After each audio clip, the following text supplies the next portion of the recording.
ඔන්න අදත් කතාරාලාව අලුත් කතාවක් අරගෙන අලුත් සුරංගනා කතා අහන්න අපිත් එක්ක එකතු වෙලා ඉන්න. කලින් කොටසේදී ගඟට වැටිච්ච සරුංගලේ ගන්න ගිහිල්ලා බණ්ඩියව ගඟේ සැර වතුර පාරට අහුණානේ.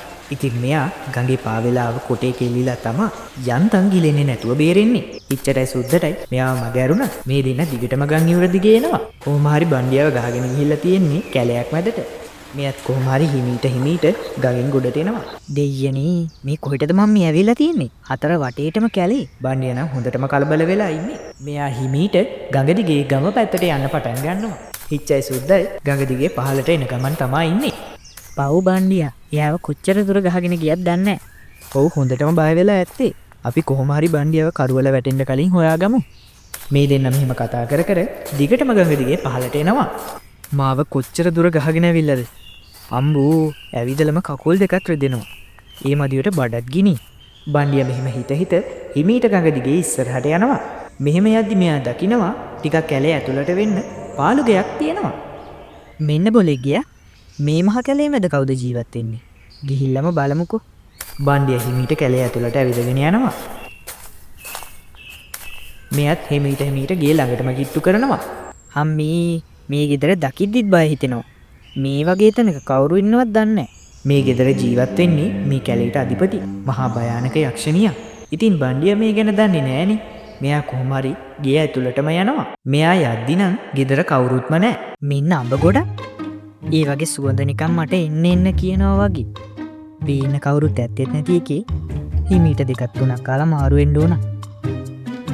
මෙයා මෙහෙම අඹ කකා ඉති යක්ෂණිය මේ ගේ පැත්තට එනවා. අම්බෝ හරිම බඩගිනි.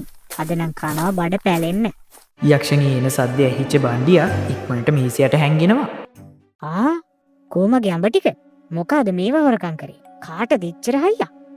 අයියෝ මම මොකද්ද මේ කරගත්තේ? අද නම් මං ඉවරයි. බණ්ඩියා බයටම තනියම කියවන්න පටන් ගන්නවා.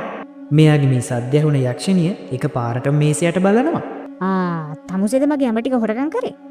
අනේ මට සමාවෙන්න මං දන්නේ නැතුව කරේ. බඩ ජාරේ කොළුවා හොරකමුත් කරලා ඒ මදියට නොදැන කරා කියලා බොරුත් කියනවද? අනේ මට සමාවෙන්න. හිටපන්කො හොඳ වැඩක් කරන්න බං තමුන්ට. මෙතන මේ වගේ දෙයක් වෙද්දී හිච්චයි සුද්දයි බණ්ඩිය කැලේට ඇතුල් වෙන තැනට එනවා. මෙන්න හිච්චෝ අඩිපාර අපේ බණ්ඩියගේ වෙන්නේ නැති. ඒ වුණාට සුද්ද මේ අඩිපාර යන්නේ කැලේ පැත්තටනේ. ඒක තමා.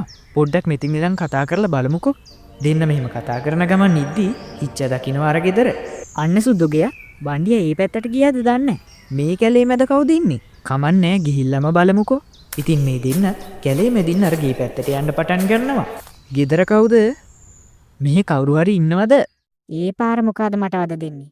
එනවලා ගේ ඇතුළට දොර ඇරලා තියෙන්නේ. යක්ෂණිය දැක්කම මේ දෙන්නට හරිම පුදුමයි. උඹලා දෙන්න මොකටද මෙහි ආවේ? අනේ අපේ යාළුවා මේ පැත්තට ආවා. එයාව හොයාගන්නයි අපි ආවේ. අර මහත තඩි හොරගෙඩියද? ඔයා එයාව දැක්කද? ඒක මගේ අඹ ටික හොරකම් කරා. මං ඒ කොළුවට හොඳ දඩුවමක් දීලා තියෙන්නේ. අනේ යාළුවනේ මාව බේරගන්නකෝ. තව ටිකකින් මං උගෙන් අඹ අච්චාරුවක් හදනවා. මොකක්? අනේ අපේ යාළුවා. එහෙම කරන්න එපා. අපි ඔයා කියන ඕනම දෙයක් කරන්නම්. මේ දින යක්ෂණිය කියන ඕනම දෙයක් කරන්න පොරොන්දුන නිසා යක්ෂණිය බණ්ඩියව නිදහස් කරන්න කැමති වෙනවා. ඒත් ඊට කලින් මේ දෙන්නට කැලේට ගිහින් විශේෂ දෙයක් අරගෙන ඉන්න සිද්ධ වෙනවා. එහෙනම් අපි මේ කතාවේ ඊළඟ කොටසින් බලමු ඒ මොකක්ද කියලා.